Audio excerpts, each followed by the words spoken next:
Ici Cathy Tropiano. Cette semaine, mon invité est Jean-Marie Lapointe. Si d'abord, il a été connu comme étant le fils de Jean Lapointe, il s'est rapidement frayé une place dans le cœur des gens.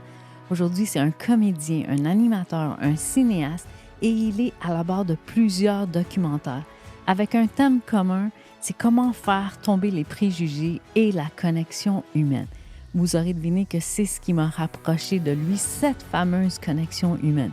Il est souvent demandé comme conférencier dans des entreprises et des organismes à but non lucratif. Et vous allez voir qu'aujourd'hui, la prise de parole en public et le storytelling font partie de son univers. Et moi, je l'accueille dans mon univers. Bonjour et bienvenue au Showcase des conférenciers. Aujourd'hui, mon invité, c'est Jean-Marie Lapointe. Je suis super contente de te recevoir. Bienvenue! Merci Cathy de l'invitation. T'es tout bronzé, t'arrives directement de la Floride? Ben, directement il y a quelques jours, puis j'avoue que moi, je suis faite pour vivre l'hiver au chaud, en babouche. Ah, que c'est le fun, c'est vraiment, vraiment le fun. Moi, j'ai vraiment hâte d'y aller. Comme je l'enseigne en conférence puis en prise de parole en public, c'est important de nommer les éléphants dans la pièce. Puis ici, il y en a deux que je veux tout de suite mettre en lumière. Le premier est ton chandail. Oui, être gentil, c'est cool, c'est ma copine qui me l'a offert, puis honnêtement, à chaque fois que je le porte, que ce soit dans la vie de tous les jours ou peu importe, je suis invité dans les médias, les gens, là, ça fait un hit, là, ils disent « Ah, c'est cool! » tu sais. Puis même les anglophones, ils reconnaissent le mot « cool ». « Ah, cool! » Ils savent pas c'est quoi. Je dis « Ben, being nice, being kind, it's cool. » tu sais. On sous-estime le pouvoir de la gentillesse. Je pense qu'on va beaucoup plus loin quand on est gentil. Fait que ton chandail, là, j'en veux un. It's really nice. Excellent. Puis là, l'autre item, c'est tes bas. Ben oui, les bas. Un fashion statement? Oui, ben fashion, peut-être, mais il faut dire que j'ai jamais les bas. En fait, j'ai toujours les bas dépareillés parce que je suis un peu paresseux. Quand je fais mes brassées, je mets ça dans le tiroir puis je les mets. Puis en même temps, c'est aussi un clin d'œil à la différence parce que ça, la Journée mondiale de la trisomie 21, le 21 mars de chaque année, on fait une espèce de célébration, c'est une espèce de statement qu'on fait. On envoie un message qu'il faut célébrer la différence. Donc, avec des bas dépareillés, c'est aussi ça qu'on envoie comme message. Puis, moi, je suis impliqué au défi sportif Altergo depuis des dizaines d'années. Et c'est vraiment le festival de la différence. Oui. Avec les jeunes athlètes qui ont des limitations fonctionnelles et des athlètes pros. C'est là qu'on a vu Chantal Petitclerc pour la première fois. Donc, moi, je suis bien impliqué avec la différence, puis j'aime la souligner, j'aime la célébrer. Et un peu comme la Fondation Véro et Louis avec les chandails, tu sais, différents comme toi, oui. Bien, c'est la même chose avec les bas dépareillés. Puis, en plus, ils sont beaux cette année. Alors, tu vois, la journée du 21 mars, on fait la distribution des bas. On demande aux gens de porter les bas, dépareillés, prendre en photo, puis envoyer ça sur les réseaux sociaux. Où est-ce que les gens peuvent se les procurer? Bien, avec la trisomie 21, il y a le regroupement pour la trisomie 21 ici au Québec. Mais n'importe qui fait trisomie 21 sur Google, vous allez avoir plein d'associations, plein de regroupements. Mais moi, c'était la gang du regroupement pour la trisomie 21. Je vous invite à le faire. Moi aussi, je vais le faire. Good. Je vais aller déposer ma photo sur les médias sociaux. J'aime toujours commencer le podcast avec un zoom-in sur l'enfance de l'invité. J'aimerais savoir comment tu étais quand tu étais plus jeune. Est-ce que tu étais un enfant qui avait beaucoup d'amis? Est-ce que tu étais quelqu'un plutôt solitaire? Est-ce que tu tenais avec plusieurs personnes quand tu étais petit?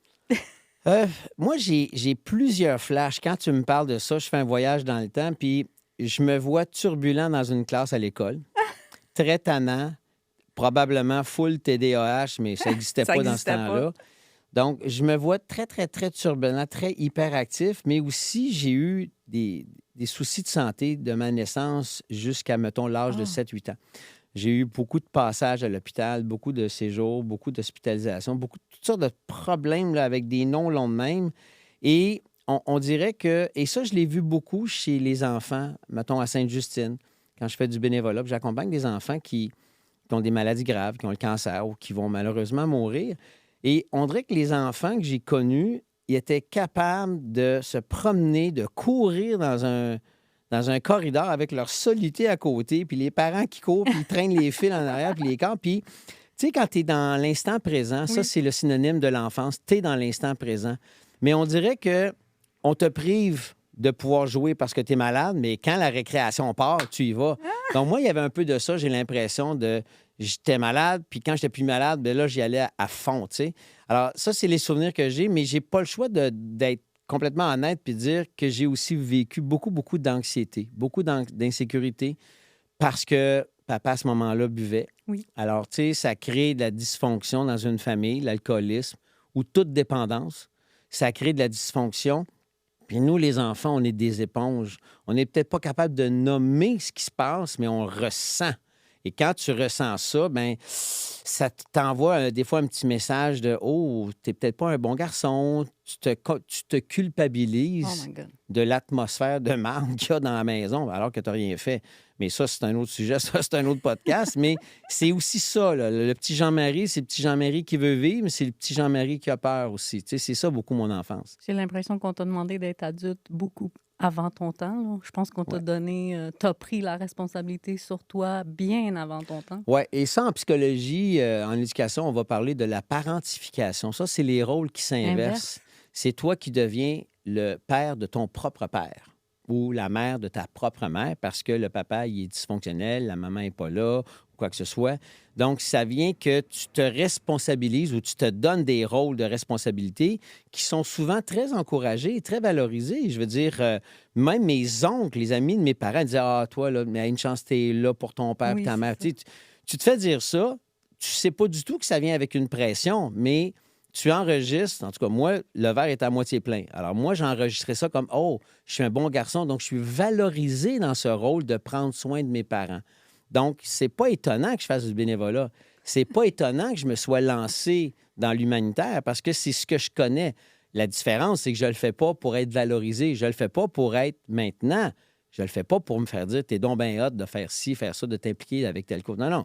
C'est naturel pour moi. J'ai appris. Puis j'ai quand même dans ma famille ma tante Cécile qui est décédée, mais ma tante Cécile, c'était une missionnaire. C'était vraiment une mère Teresa. Donc, tu sais, quelque part, mes sœurs, moi, ma famille, on a appris par l'exemple, autant mon père qui a donné son nom à la Maison Jean Lapointe, qui a été aussi un Oui. être qui a donné un sens à sa maladie, Oui. qui s'en est sorti et qui a décidé d'en aider d'autres. Tu te dis, si moindrement tu as ça comme modèle dans ta famille, c'est sûr que tu l'as dans ton ADN, tu sais. Mais quelle force et quel courage. Tu sais, je pense que tu as eu beaucoup, beaucoup de résilience. Tu sais, je Mhm. pense que aussi, tu as pris l'exemple des gens qui t'entouraient, puis tu en as fait ta mission de vie. C'est qu'à ton honneur. Ben merci. Puis tu sais, la résilience, on en a tous. Il n'y a rien comme une épreuve pour la tester. Mais toi, tu en as eu énormément, là, des épreuves, une après l'autre. Là. C'était vraiment... Oui, mais c'est drôle, hein? Tu parlerais à quelqu'un qui a survécu à un génocide, qui est sorti vivant des camps de concentration ou tu parles des gens qui ont des traumatismes reliés, mettons, à la guerre, nos soldats qui sont allés en mission en Afghanistan ou en toutes sortes de déploiements à l'étranger. Tu regardes leur vie, tu te dis, oh my God, tu as eu des épreuves. Mais le gars, la fille qui a eu des épreuves, souvent, on n'est pas tant conscient. On en voit d'autres qui en ont eu des bien Oui, pires. voilà. Moi, je pourrais te faire l'inventaire des pires épreuves que j'ai eues autour de moi. Puis ces gens-là, j'admire. Ils ont eu de la résilience et ils m'en font part. Tu sais, Boris Cyrulnik, c'est le père de la résilience. Tu lis n'importe quoi qu'il a écrit. Tu dis, et j'ai eu la chance l'année passée de le rencontrer dans le cadre d'un documentaire avec la docteure Julie Saint-Pierre. Puis Boris Cyrulnik dégage la douceur, la bienveillance, l'amour. Tu te dis, ce gars-là, c'est pas vrai qu'il a vécu tout ce qu'il raconte qu'il a vécu. Il est bien trop fin, mais peut-être que la douleur, la souffrance, les épreuves, les traumatismes te transforment de l'intérieur. Puis ce qui sort de toi après, il y a peut-être plus de sagesse, plus d'amour, de la compassion. ouais. Moi, je dis que ça vient pas de nulle part, ça. Ça vient dans l'apprentissage de la vie. Puis des fois, ben, les claques, ça te fait évoluer. Des coups de 2 par 4 d'en face, ça te fait oui. grandir. Ah oui, vraiment. Là. Mm. Mais toi, ton barème de mesure est différent justement parce que tu as côtoyé beaucoup de personnes qui qui ont vécu des moments vraiment difficiles. À tous les jours. Encore. Non, mais pas juste ça. C'est-à-dire qu'à tous les jours, on a l'opportunité de rencontrer la souffrance, quelle qu'elle soit. Est-ce que tu fais ça ou tu l'accueilles? As-tu la capacité d'accueillir la souffrance qu'une personne vit devant toi, dans la rue, dans l'itinérance, dans la personne qui est malade, qui se promène en fauteuil, dans un banc de neige? On est entouré de souffrance. La souffrance est omniprésente Oui. dans la vie. Et qu'est-ce que tu fais quand tu es confronté à la souffrance de l'autre. Qu'est-ce que tu fais quand tu es confronté par ta propre souffrance? Tu la gèles-tu ou tu l'accueilles? Tu essaies d'y donner un sens? Est-ce que tu es capable de t'accompagner? Embrace, comme on dit en anglais, Ah es-tu oui. capable de t'accueillir? C'est la même chose avec les autres. Tu sais. Est-ce que l'autre qui souffre devant toi, tu es capable de lui prendre, de prendre la main, de tendre la main? Elle est tout le temps là. Puis, je veux dire, c'est la rencontre entre deux individus comme ça qui se connectent fait en sorte qu'on grandit et on n'est plus pareil parce que moi, je te rencontre ce matin, Oui. la chimie est là, on se rencontre, on connecte.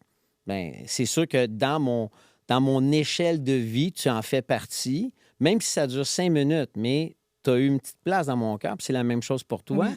Puis on se croise les doigts que les gens qui nous regardent puis qui nous écoutent, ils disent « Ah, ça me fait penser à peut-être que moi aussi, je suis capable de plus de... » Tu comprends? Moi, je dis tout le temps, mais en fait, c'est ma grand-mère qui me disait ça, il n'y avait rien qui vient pour te nuire. Donc, même la souffrance, elle a raison d'être dans nos vies. Quand ça nous arrive, on ne comprend pas. Mhm. Mais plusieurs années plus tard, on arrive à faire les liens. Puis ça fait qu'on devient les personnes qu'on est aujourd'hui. Tu sais, toi Oui. et moi.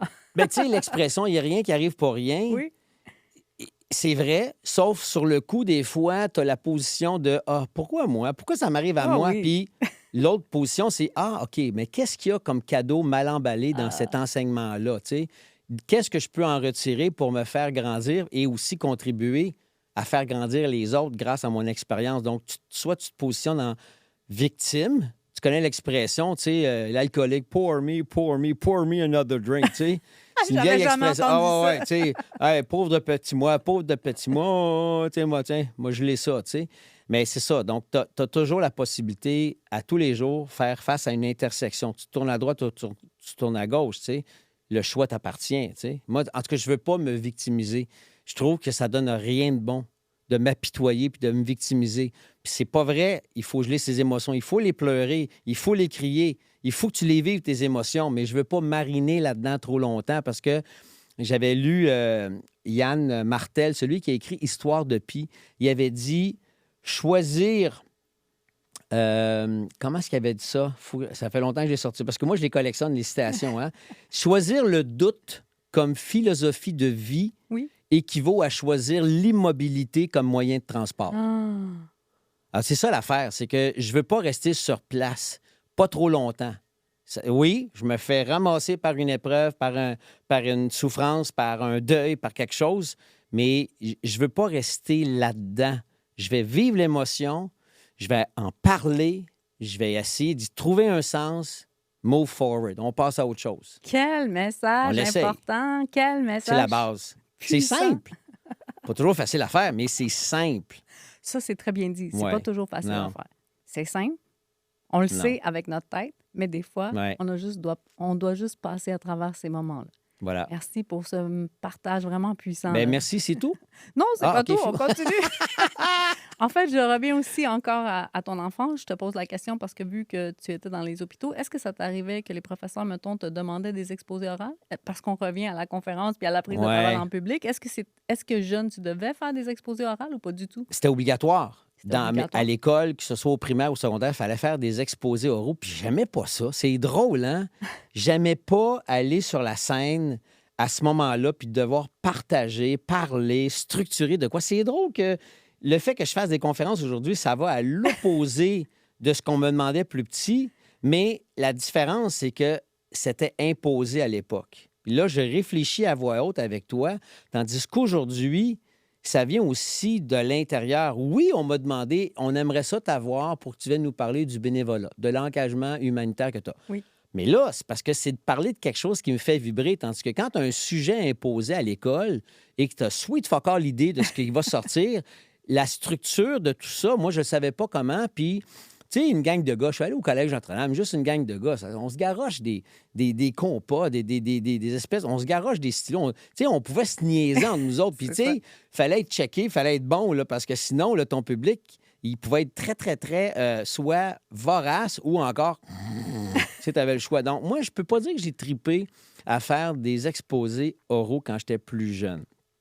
Par contre, où j'aimais, c'est que j'ai appris à jouer de la musique. J'ai pris des cours de musique classique, du piano. Alors, quand j'avais l'occasion d'impressionner mes petits chummies à l'école, là, je tripais parce que là, je me faisais applaudir pour mon talent et ça faisait triper le fait que je joue au piano. Ou quand j'en voyais qui jouait, mettons, d'un instrument, puis qui était up, puis qui se faisait applaudir, je disais, oh fuck, moi aussi, je veux ça.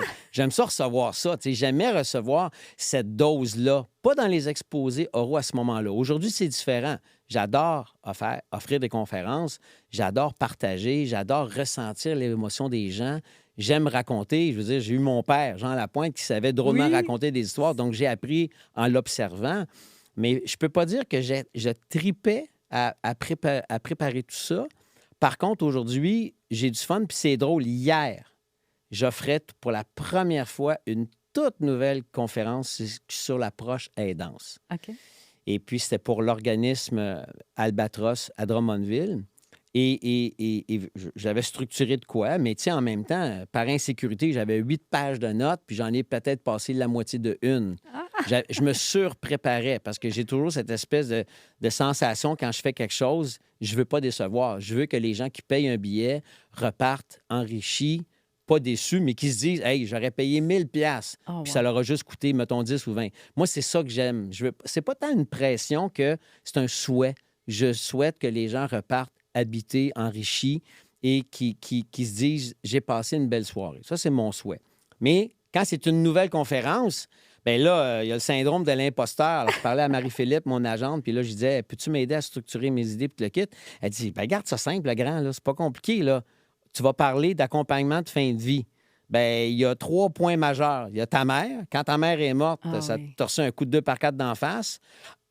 Et il y a à peine 2 ans, ton père est décédé et tu n'as pas du tout la même attitude dans les 2 cas. Mais ce qui sépare les deux, c'est 30 ans.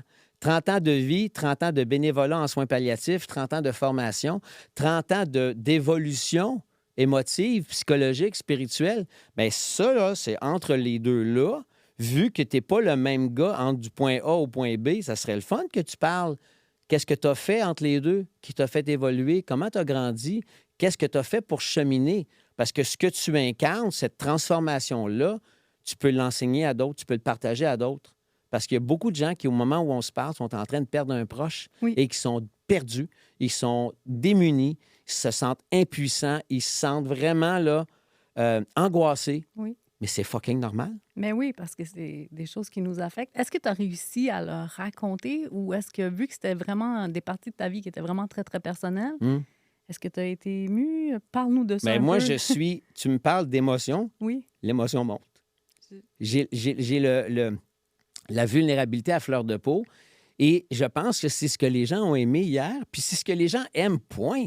Je veux dire, y a-t-il quelque chose de plus bouleversant de voir un premier ministre, un politicien, un maire, une mairesse prendre le micro, avoir le trémolo dans la gorge, puis dire « Écoutez, gang, je ne sais pas quoi faire. J'ai besoin d'aide, j'ai besoin qu'on travaille ensemble à trouver une solution. » Bien, moi, je vais voter pour elle. Oui. Je vais voter pour lui parce que là, il ne joue pas la game, il ne met pas sa cassette, il n'y a plus de masque, il est dans la vérité. Puis je pense que quand tu es dans la vérité, tu offres ta vulnérabilité. C'est les deux côtés de la même médaille. Tu ne peux pas être vulnérable si tu n'es pas vrai, puis le contraire aussi. Si tu veux être vrai, il faut que tu ouvres ta vulnérabilité à côté. Donc, moi, je pense que quand je raconte une histoire, je ne la raconte jamais de la même façon. Il y a une différence entre être un humoriste puis de raconter une joke pendant 15 minutes ou avoir un numéro où tout est mesuré au quart de tour. Oui. Je ne fais pas ça dans mes conférences. Est-ce que je devrais? Je ne sais pas. Non. Par contre, quand je monte sur scène puis que je fais une conférence, j'essaie de me trouver intéressant quand je raconte l'histoire. Donc, j'essaie de prendre le temps de voir les images monter en tête, de laisser l'émotion monter, m'habiter pendant que je raconte l'histoire. En fait, je suis allergique et j'ai peur du jour où je vais monter sur une scène et je vais avoir l'impression de mettre une cassette puis de peser sur play.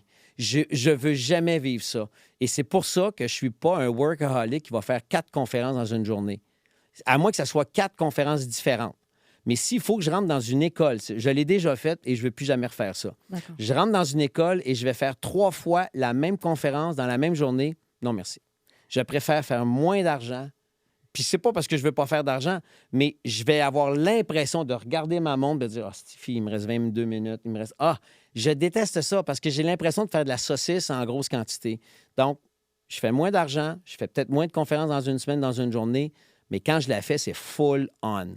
Mais Je me en fait, donne. la vérité, là, c'est que les conférenciers qui nous marquent, c'est ceux qui nous racontent des histoires vraies. Puis je dis tout le temps, ne sous-estimez pas l'intelligence de votre auditoire parce qu'eux, ils captent quand on raconte quelque chose qu'on a appris par cœur ou quand on raconte quelque chose qu'on est en train de vivre, les émotions, c'est complètement différent. Ouais. Puis je te suis depuis un moment. Nous deux, on se connaît depuis 2016-17 comme il faut. Mm. Je sais que ça t'est arrivé souvent de parler de ton papa, un peu moins de ta maman. Je pense que c'est le côté où tu es un peu plus fragile. Est-ce que je me trompe quand je dis ça? J'espère que vous appréciez cet épisode qui est rempli de pépites. Si vous trouvez que ça vous fait réfléchir, que ça vous fait vivre des émotions, que ça vous fait rire, que c'est différent que ce qui est présenté ailleurs, je vous invite à me laisser un petit review, un commentaire positif. Puis si vous avez envie de me faire un like et un partage, je vous dis que ça peut avoir un grand impact. Tu te trompes royalement. Et je t'explique. Parce que, dépendant du contexte, je vais parler de mon père, bien sûr, parce que c'est très d'actualité. Ça fait même pas 2 ans que mon père est décédé. Oui. Puis je viens de publier un livre sur la dernière portion de sa vie, sur la proche aidante, sur le fait d'avoir accompagné mon père. Donc, c'est sûr que je m'arrête là-dedans, mais je ne peux pas parler de l'accompagnement de mon père sans parler de ma mère. À quel point j'étais fucking démuni à 26 ans quand ma mère est décédée. Donc, et aussi ma mère, c'est normal, pas de parler moins d'elle, mais c'était pas un personnage public.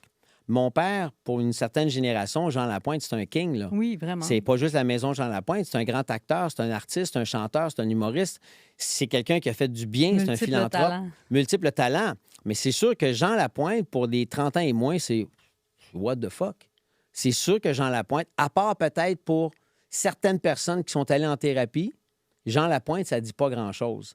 Mais souvent, je remarque, moi, dans les conférences que je donne, oui, je vais arriver comme, tu vois, cette semaine, je m'en vais à Saint-Hyacinthe dans une école secondaire. Je vais parler de mon père. Même si ça leur dit rien, c'est un personnage connu. C'est un peu comme quand tu t'en vas dans ta classe et tu assistes à un cours d'histoire. Le gars, ton prof d'histoire va te raconter quelque chose sur Martin Luther King, sur Abraham Lincoln, sur Mère Teresa. Tu les as peut-être pas connus, mais on peut les rendre intéressants, ces personnages-là. Donc, moi, mon fun, c'est de rendre intéressant mon père et de dire, regardez, mon père, vous le connaissez peut-être pas, mais il a fait des grandes choses et il a contribué à ce que je sois ici aujourd'hui. Ah oui, comment ça? Bien, on va parler de dépendance. On va parler d'addiction, on va parler de l'itinérance, on va parler du bénévolat, on va parler d'un paquet de choses qui m'ont été aussi enseignées par mon père, tu sais. Donc, je vais rendre hommage à mon père et c'est le fun parce que ça me fait vivre toutes sortes d'émotions. Puis je garde mon père vivant. Tu sais, la mort met fin à la vie, mais pas à la relation. Donc, la relation avec mon père, elle est complètement différente parce que je ne peux plus lui parler puis de l'entendre me répondre. Ça n'existe plus. Mais je suis encore en relation avec lui. Il n'y a pas une journée où j'ai pas 1, 2, 20 000 pensées pour lui. Puis c'est la même chose avec ma mère. Donc, moi, je trouve important de garder vivants les liens avec tous ceux qui ne sont plus là. Tu sais, c'est important. Puis c'est important, comme tu vois, hier, je parle de Joanna Comtois, je parle de Laurent, Laurent Pilon, je parle des jeunes que j'ai eu le bonheur de connaître avant de mourir, qui m'ont transformé, mais viscéralement transformé. Donc, c'est le fun de garder vivant et je suis persuadé que les proches de ces gens-là, quand je parle à la maman de Joanna Comtois, étaient contents de dire, j'aime ça quand tu me parles de ma fille, mais quand tu parles de ma fille à d'autres aussi, parce que Joanna Comtois, elle a créé une fondation avant de mourir, la Fondation Espoir, pour ramasser de l'argent pour la recherche sur les cancers rares. Puis elle, sa peur, c'était d'être oubliée. Puis c'est drôle, il y a beaucoup de personnes qui sont en fin de vie qui ont peur d'être oubliées. Bien là, on s'est arrangé pour pas qu'on l'oublie. Il y a une fondation qui porte son nom, puis on fait des levées de fonds pour honorer sa mémoire, mais aussi célébrer sa mission qui est de, on va ramasser des sous pour donner ça à la recherche. Et le cancer qui t'a tué, aujourd'hui, on est déjà en train de sauver des personnes. Il y a 11 ans, en fait, non, il est décédé en 2011. Mais en 2011, le cancer que tu avais était inopérable, on ne pouvait pas le traiter. Mais 12, 13, 14 ans plus tard, oh yes, la recherche permet de sauver des vies. On y est arrivé. On est rendu là. Hey, je trouve ça incroyablement touchant ce que tu es en train de partager. J'ai de la difficulté avec mes émotions. Là. C'est vraiment, vraiment impactant. Merci pour ces partages-là aussi. Tant mieux. Je veux savoir, tu nous as nommé quelques noms, je veux savoir, vu que tu es conférencier, est-ce que toi, tu écoutes des conférences? Est-ce qu'il y a quelqu'un qui t'inspire? J'entends des noms qui Il y a t'inspirent, plein. mais est-ce qu'il y a quelqu'un qui te vient en tête? Est-ce qu'il y a Ben quelqu'un que là, tu écoutes puis que tu... je peux pas dire que je m'assois devant mon ordi et je me tape 2 heures de conférence, OK? Mais j'écoute plein de segments de conférences. Charles Côté, Robert Savoie, Sylvain Boudreau, fille, Anthony Robbins, Oui? il y en a plein, là, tu sais, là, je donne des noms, là, François, voyons, Lemay. François Lemay. Lemay, merci. Tu sais, je les trouve, tu parlais du mot impactant, je les trouve impactants, je les trouve, je les trouve originaux dans leur façon de délivrer, leur façon de livrer le message, et je les trouve riches de sens. Riches de sens. Tu sais, on parlait tantôt, avant qu'on fasse le podcast, on parlait de grains d'espoir Oui. avec Angelo Rubino, Jean-Claude, puis Marie-Pierre. Puis tu vois, quand j'écoute les extraits de 1 minute, 2 minutes, 30 secondes, je dis « Oh, wow! » Moi, j'aime ça, être nourri par petites doses. Oui? J'aime mieux avoir 8, 10, 15 doses dans une journée de plein de gens différents. Et quand je les like ou quand je les ressens dans mon corps, et là, je vais creuser davantage. Oh oui, là, je vais aller chercher le livre. Là, je vais aller me nourrir. Puis moi, je suis un fou. Je fais beaucoup, beaucoup, beaucoup d'auto. Je roule énormément pour le travail. Et les podcasts, les livres audio, j'en suis friand. Là, je capote. J'adore ça. J'arrive de Floride en auto. Là. Tu sais, j'avais un 22-25 heures de route à faire. Je me suis loadé de podcasts. J'adore ça. Et c'est pour ça que je collectionne les citations. C'est pour ça que je les partage à tous les jours sur les réseaux sociaux, parce que je trouve qu'en dedans d'une phrase, il y a quelques mots Oui. qui peuvent changer ta journée. Il y a une puissance cachée dans quelques mots seulement. Il y a une sagesse. Il y a de la bienveillance, il y a de l'amour, il y a de l'intelligence dans 1, 2, 3 phrases. Tu te dis, wow, que c'est puissant, là, tu sais. Ah non, moi, j'adore, tu sais, Victor Hugo, il y en a une qui me pop dans la tête qui a dit « Rien n'est plus puissant qu'une idée dont l'heure est venue. » Ah. Ça, là, c'est un train, ça. Ça, là, quand c'est le temps que ce projet-là arrive, il n'y a rien qui va l'arrêter, là. Moi, je trouve ça le fun. Les gens qui ont l'intelligence de résumer la sagesse d'une vie en 8 mots, bravo. Moi aussi, j'utilise la voiture pour écouter des longs podcasts ou des histoires. Moi aussi, je vais chercher des séquences. Bref, l'auto, c'est notre meilleure université. Ah oui, vraiment. Dis-moi, est-ce qu'il y a une histoire qui t'a marqué quand tu étais plus jeune puis qui t'a suivi toute ta vie? Tu sais, une histoire, ça peut être une histoire racontée par un grand-parent, par un parent. Ça peut être une histoire que tu dis encore aujourd'hui, ça fait du sens dans ma vie. C'est sûr que là, il faut que je fouille dans mon disque dur. S'il y a une histoire... Ben, en fait, il y en a plusieurs. Mais on dirait que quand on m'a raconté ça, ça m'implique, là. J'ai un rôle dans cette histoire-là.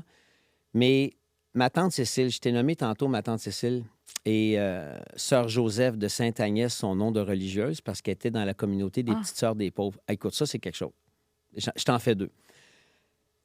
Quand ma tante Cécile a décidé de s'engager dans une communauté, elle avait fait toute sa formation, tout son parcours pour être religieuse, là, il fallait qu'elle choisisse sa communauté religieuse. Ah. Et où est-ce qu'elle était au couvent? Il avait mis sur la table du réfectoire plein de dépliants, de prospectus, de petits livrets qui faisaient l'inventaire de toutes les communautés religieuses dans le monde. Et les religieuses devaient choisir parmi celles qui étaient exposées sur la table. Et elle m'a raconté qu'elle s'était promenée autour de la table, puis elle regardait, il y avait des dépliants là, qui étaient comme en brochure en or, qui étaient propres, puis avec des feuillets. Tu te dis, oh my God, c'est beau. Là, tu te dis, wow, quelle belle communauté religieuse. Puis elle, son élan, sais-tu, ça a été quoi? Ça a été quoi?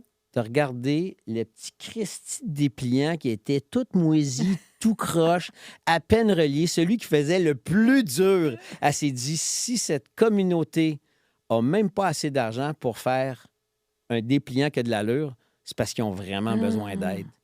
Elle est allée là. C'est vers eux qu'elle est allée. Oui. La communauté de Sœur Jeanne Jugan, les petites sœurs des pauvres.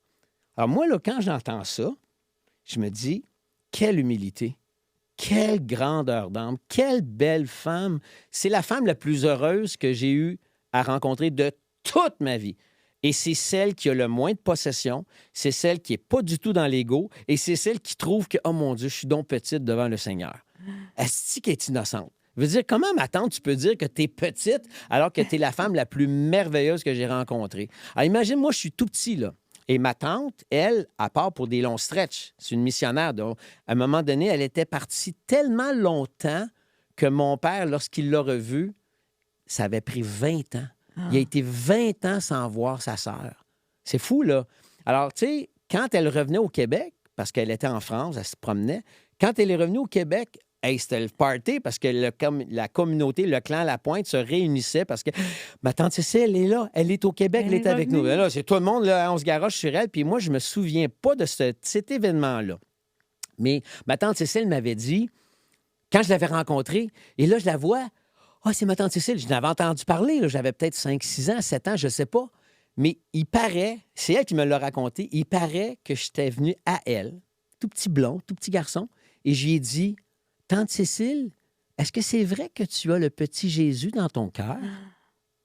C'est-tu cute? J'ai des frissons partout. Non, mais là. je trouve ça cute que, à cet âge-là, que je sois si habité par une quête de foi, un sens, peu importe la religion ou le courant spirituel, mais dans ma petite tête de petit cul blondinet, maigrichon, je suis allé voir ma tante, puis de lui demander, « Ah, c'est vrai que tu as Jésus dans ton cœur? C'est donc bien hot! » Moi, je trouve ça hot, mais moi, je trouvais ça hot que le petit cul demande ça, mais de savoir qu'un enfant ait le potentiel d'aller connecter à une force de spiritualité, une force, une foi.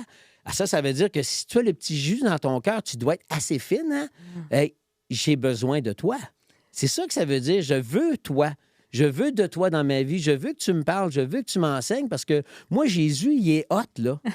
À cet âge-là, Jésus, aujourd'hui, c'est Bouddha, c'est Jésus, c'est Mahomet, ils sont pleins de maîtres. Puis les maîtres, c'est pas juste ceux qui sont maîtres dans les grands courants spirituels et religieux, mais à cet âge-là, le petit Jésus, c'est le king de la place pour moi, là. À cet âge-là, tu avais déjà capté qu'il y avait quelque chose de plus grand qui opère en arrière-plan. Puis je veux dire, je comprends maintenant. Tu sais, comme je disais tantôt, je te connais un peu. Là, j'apprends à te connaître. Puis ta façon d'être vulnérable, ta façon d'être authentique, ça fait que tu es encore plus grand dans ma façon que je te vois. Tu es immensément grand. Ben, c'est parce que le petit Jésus est ici aussi. J'adore. Pour les dirigeants d'entreprise qui écoutent notre podcast présentement puis qui se disent « Moi, j'aimerais savoir, Jean-Marie Lapointe, qu'est-ce que tu apportes quand tu vas dans leurs entreprises? Qu'est-ce que leurs employés repartent avec? » Tu sais, j'ai entendu tantôt, j'ai l'intention qu'ils repartent avec des enseignements, avec quelque chose qui va leur être précieux. Mais encore, pourquoi un dirigeant d'entreprise t'appelle, t'engage pour venir présenter une conférence? OK. Je pense pas avoir grand-chose à leur enseigner, mais je peux leur partager que la vulnérabilité est une force. Et ça, je tiens de Rémi Tremblay, La Maison des leaders. La Maison des leaders, justement, leur slogan, c'est, tu sais quoi? Non. Meilleur humain, meilleur leader. C'est vraiment hot. La Maison des leaders, c'est au Québec que ça se passe. Ça a parti à Québec. Rémi Tremblay, François Yon, mes chums, m'a donné un coup de main. Ils sont tellement de gens dans la communauté des leaders là, qui sont des centaines maintenant à faire partie de cette communauté-là. C'est pas une secte, là. C'est une communauté de gens d'affaires qui aspirent à être encore de meilleurs humains. Et quand tu es un meilleur humain, tu es un meilleur père, tu es une meilleure mère, tu es un meilleur chum, blonde, tu es une meilleure personne, donc tu es un meilleur employeur, tu es un employeur qui est parfois dans le doute et qui ne le cache pas et qui demande de l'aide et qui est capable de mettre un genou à terre, qui est capable de dire « j'ai pas la réponse, mais peut-être qu'ensemble, on peut la trouver ». Alors, quand tu mets à profit ta gang pour trouver la meilleure solution pour le bien-être de tout le monde, de la clientèle, des employés, des employeurs, je veux dire, quelque part, la vibe, elle doit être pas pire. Ah oui. Tu sais, le savoir-être, il est vraiment, vraiment mis en avant-plan dans ce genre d'entreprise-là. Donc, si j'avais à avoir une conférence avec des entrepreneurs, des leaders d'entreprise, moi, je leur dirais, ne sous-estimez pas le pouvoir de la vulnérabilité. Et il y a une force là-dedans. Et d'ailleurs, ça touche quand je suis ému. Oui.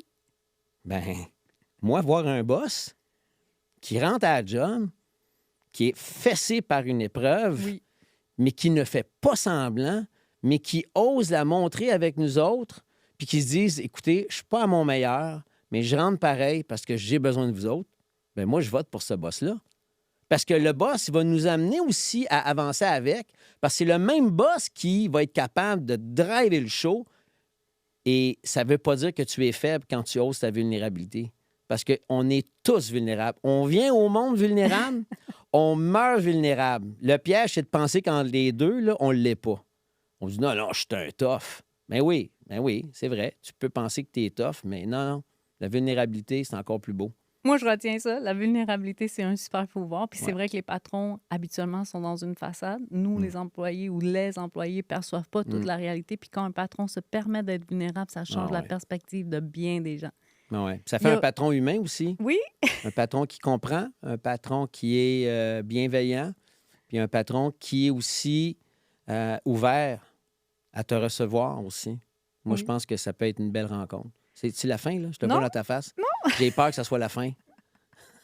pas du tout. OK, fiu. Il y a J'ai aussi... trop le fun. Je me sens bien, cette, là. C'est fun. Mais on est très bien Good. ensemble pour vrai. Là. Il y a une Bon. super belle vibe, une super belle énergie. Je veux savoir, il y a aussi des aspirants conférenciers qui écoutent le podcast. Fait que OK. pour eux, qu'est-ce que tu leur dirais en lien avec le syndrome de l'imposteur, en lien avec la prise de parole en public? Il y en a qui ont peur. Ouais. C'est quoi un conseil que tu donnerais à des futurs Ouais. conférenciers? Just fucking do it. Just fucking do it. Monte sur la scène. Tu vas te planter, tu vas essayer des choses, tu vas raconter une histoire. Il y a une soirée, tu vas sentir que les gens là, capotent, ovation. 3 jours après, 3 semaines après, la même histoire.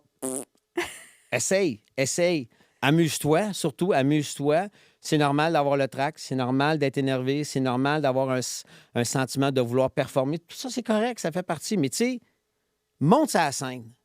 Puis dis-toi, dans 1 million d'années, on va-tu se colisser que j'ai moffé ma joke? Ben oui. C'est pas grave. Essaye-toi, mouille-toi, amuse-toi, aie du fun. Pense plus à donner qu'à recevoir. Donne. Pense plus à être généreux que de vouloir recevoir. Donne.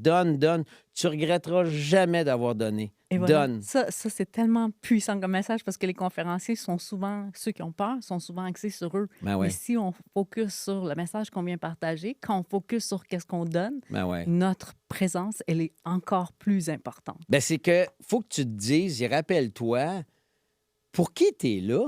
T'es-tu Voilà. là pour toi? Pour qui t'es là? On s'est adressé à des dirigeants d'entreprise, on s'est adressé à des futurs conférenciers. Là, j'aimerais ça que tu t'adresses à toi quand tu avais 20 ans. Qu'est-ce OK. que tu te dirais? Hier, il y a une madame dans la salle qui m'a posé la même question. C'est quoi Ouais. les chances? Mais c'est trop drôle parce que, évidemment, j'avais un public du mouvement Albatros hier. OK. Albatros, c'est des bénévoles qui accompagnent des gens en soins palliatifs. OK. Grosso modo, là, tu tapes Albatros, c'est soins palliatifs, accompagnement de fin de vie, deuil et tout ça. Bon, tous des bénévoles. Puis, j'étais avec Étienne Drapeau qui était là avec sa blonde qui chantait quelques numéros. Moi, j'ai fait ma conférence. Étienne refaisait la fin après. C'était vraiment une belle soirée. Puis, ce que j'aime, c'est d'offrir un partage pendant 60-70 minutes, une conférence, puis d'offrir aussi une petite période de questions. Et il y a une dame qui s'est levée qui m'a dit, qu'est-ce que tu dirais à la version plus jeune de toi, là? Justement, quand tu avais 26 ans, puis que ta mère est en train de mourir et que tu ne sais plus quoi faire, tu ne sais pas quoi dire. Puis, il y avait quelqu'un qui m'avait déjà dit, ça, je ne l'ai pas dit cette réponse-là, mais ça vient de me popper dans la tête. Eddie, c'était un monsieur qui s'entraînait au même gym que moi, puis il avait, mettons, 30 ans de plus que moi. Mettons, quand j'en avais 40, il y en avait 70 passés. Puis, j'ai toujours eu cette propension à demander aux plus vieux des conseils. Plus jeune, j'avais des amis plus vieux, puis j'avais beaucoup la curiosité de savoir, « Hey, vous autres, vous êtes allés avant moi à tel endroit. Qu'est-ce que tu me suggères? Quel conseil me donnerais-tu? » J'aimais beaucoup écouter la sagesse des anciens, tu sais. J'avais demandé à Eddie, tu sais, en anglais, j'avais demandé, c'est quoi, si tu avais un conseil à me donner dans la vie, en général, un conseil. Il m'avait dit, « Don't worry too much. » Ah, Je garde ça simple. Fais-toi-en pas trop. Don't worry too much. Et quelque part, c'est pas la réponse que j'ai donnée hier, mais je trouve que cette réponse-là, elle est encore plus englobante pour plein de gens parce que le petit hamster ici, Oh là, my God! il spinne tellement. On est donc bon pour imaginer les pires des scénarios catastrophes. Et quand arrive l'événement, c'est rarement aussi pire que notre tête. C'est fou, les Moi, ça histoires m'est qu'on jamais se arrivé. raconte. Les histoires que je me raconte ont des fins. Ça finit avec des ambulances, ça finit avec du sang, ça finit avec des tremblements de terre, ça finit avec la mort, tu sais. Puis quand j'arrive devant l'événement, arrivé au jour J, c'est jamais grave comme si c'est passé dans ma tête. Donc, tous les scénarios catastrophes que je me raconte pendant des jours et des semaines, là, finalement, je me tout fait du stress pour rien. Je me suis auto-fligé de la merde pour rien. Donc, qu'est-ce que je dirais à Jean-Marie à Oui. 20 ans? Don't worry too much. Là, ça va être encore une autre phrase en anglais, comme je l'ai dit tantôt. Just fucking do it. Fais-les, fais-les, fais-les. Fais-les. Plante-toi. Ah ouais, essaye, amuse-toi. Tu vas regretter ça dans 20-30 ans que tu ne l'as pas essayé. Eh oui. Tu ne regretteras pas de l'avoir essayé puis de t'être planté parce que tu te dis, au moins je l'ai essayé. C'est simple, mais c'est pas facile, mais c'est Non. simple. Ben ouais, c'est simple. Ben tu sais, Moi- la roue, fallait l'inventer, la roue. Oui, C'est fallait simple, regarde une roue. Mais l'innocent qui a eu l'idée de génie d'arrondir la pierre pour que ça roule, là, ben, c'était simple, C'était un mais génie. il fallait qu'il le fasse, hein? Puis après, plus tard, quand ils nous ont mis sur les valises, ça aussi, ça a été Hein? absolument génial. Ça, c'est le fun, hein? Des roulettes sur une valise, c'est pas con, hein? Ça a pris du temps, hein? Ah Quelqu'un ouais. y pense, Ben mais quand non. ils ont pensé, ça a été la bénédiction. Ah Écoute, ouais. moi et toi, on parlerait pendant des heures. On a tout le temps peur que la fin arrive. On a pensé qu'elle est arrivée à plusieurs reprises, mais là, on y arrive OK, vraiment. c'est fini. Si je veux que tu nous partages un secret, quelque chose qui nous surprendrait sur toi, quelque chose que les gens ne savent pas à propos de toi. Tantôt, tu nous as dit que tu fais aussi de la musique. Ça, je ne le savais ouais. pas. Mais là, j'aimerais ça que tu partages quelque chose que les gens seraient Mais surpris quelque chose de profond, d'apprendre. pas comme j'aime sentir mes pets, là. Pas une niaiserie de même, là. Quelque chose de vraiment profond. Attends une minute. Attends. Qu'est-ce que je veux donner? Qu'est-ce qui surprendrait les gens à propos de Jean-Marie Lapointe? Qu'est-ce qui surprendrait les gens? Bien, premièrement, je pense que je suis encore très surpris souvent dans ma vie. J'aime être surpris, j'aime apprendre, j'aime sortir de ma zone de confort. Mais, aïe, aïe, t'aurais dû me texter la question, parce que là, celle-là, là, attends une minute. Là. Qu'est-ce que je pourrais dire que les gens ne savent pas, qui va les surprendre? Oh my God! Attends une minute. Non, mais on a le temps. Oui, on a le temps, on a le temps. OK, attends une minute. Faut vraiment que je laisse monter quelque chose en moi.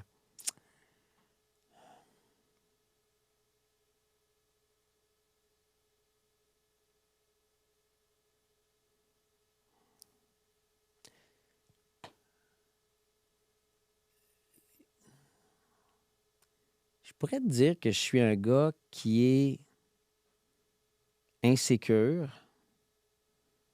Peut-être que les gens peuvent le deviner, surtout ceux qui découvrent que j'ai une grande sensibilité.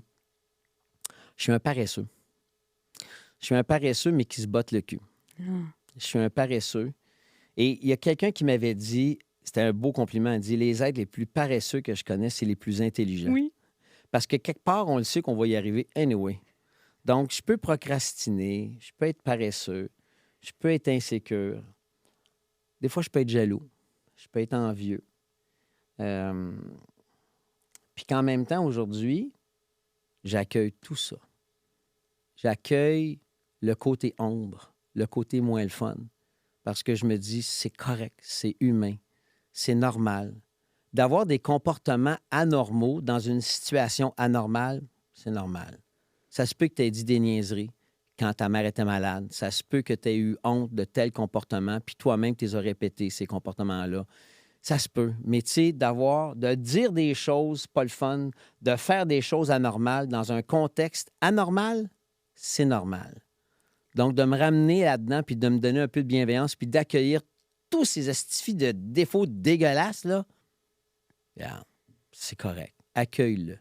accueil-là. Je te trouve énormément courageux, là. Je trouve que c'est incroyable que tu nous partages ça. J'ai personne qui nous a partagé des émotions aussi puissantes comme ça. Tu sais, quelqu'un qui révèle Ah ouais. cette partie d'ombre. Tu sais, c'est des parties qu'on veut cacher, qu'on veut pas que les gens sachent à propos de nous, puis que toi, tu les mets sur un plateau, puis que tu oses en parler.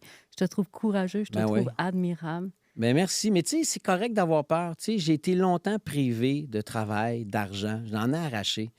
C'est correct. Est-ce que j'ai peur que ça revienne? Oui. Mais j'ai des outils. Tu sais, j'ai des forces. J'ai développé, durant cette traversée du désert-là, des outils, des aptitudes, des trucs. Et je suis riche d'un réseau qui fait que je ne serai jamais seul. Même ma spiritualité, je suis connecté avec Oui. l'au-delà, avec des proches qui sont disparus. J'ai ma foi, mais je ne serai jamais, jamais, jamais seul. C'est fou pareil. C'est immensément important. Ça a été un réel privilège de te recevoir ici au Showcase des conférenciers. Je veux prendre un moment pour te dire un immense merci et te dire que tu m'as incroyablement touchée. Ben good, tant mieux. Je savais pas du tout qu'on allait jaser en plus. C'est ça qui est le fun. Ah ouais, on plonge. On se met un casque de bain, un pince-nez, puis on y va. Go. Ben merci de t'être prêté au jeu et de l'avoir fait avec cette magie-là. On essaie d'être simple. Hein? À défaut d'aider, on essaie de ne pas nuire. J'adore. À bientôt.